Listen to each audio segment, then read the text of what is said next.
সে কি বিষম যন্ত্রণায় আমি শুধু বুঝি, চোখ ভিজিয়ে চোখের জলে তারেই শুধু খুঁজি। তার বিরহে পড়তে হবে,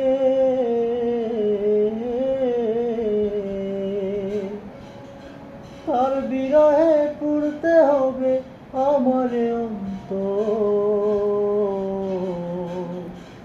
কারো মনের মানুষ হয় না যেন পর, ও কারো মনের মানুষ হয় না যেন পর। আমি এই প্রার্থনা করি সারা জনম ভর, কারো মনের মানুষ হয় না যেন